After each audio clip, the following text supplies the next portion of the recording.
If you feel gross every time you try to sell your product or your service, there is one specific reason why, and it has nothing to do with your sales skills. Hi, my name is Victoria. I'm a freelance digital business manager. I like to think of myself as an organizer of entrepreneurial chaos, and today we're talking about selling.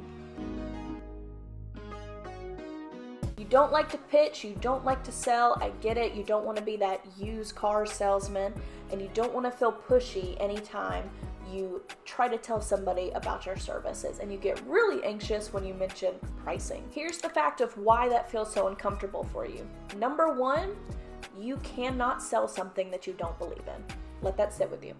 You cannot sell something that you don't believe in.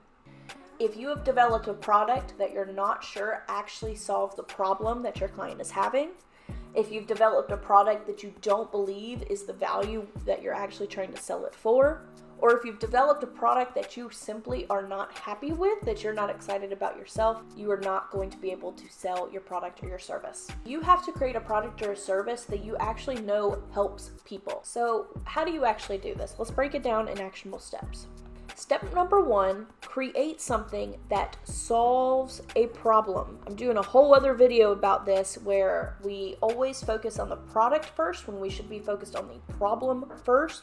Make sure to check out that video. I'll try to link it here for you or here somewhere. Step number two, you have to validate. So validate your product, make sure that people actually have the problem and that it's worth solving and they'd pay money to solve it. And more specifically, kind of with this step number two, is we need feedback from people. We have to receive feedback from people on how they actually feel about our product or our service. And you have to be willing to accept that feedback. You have to be willing to take, that bird's eye view of what people are saying and go, okay, this is a little painful because maybe I spent a lot of time on it, but I'm not going to take personal offense to it. I'm going to work on creating that product or service to be better, right? And that hops right into step number three, which is optimize.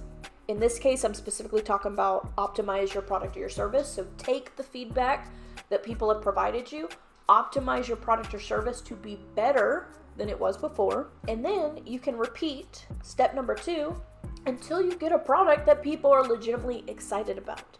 Because when you've identified a problem, when you validated that there is a market for it, as in there are people who would be willing to buy the solution you are offering, when you've optimized your product or your service to be the best that it can possibly be, now you've created something solid that you can believe in and that you're not going to feel pushy about selling. Your focus should be on helping, not selling. That is the difference. You are not meant to be a salesperson. You are meant to be a problem solver. You are meant to be a helper.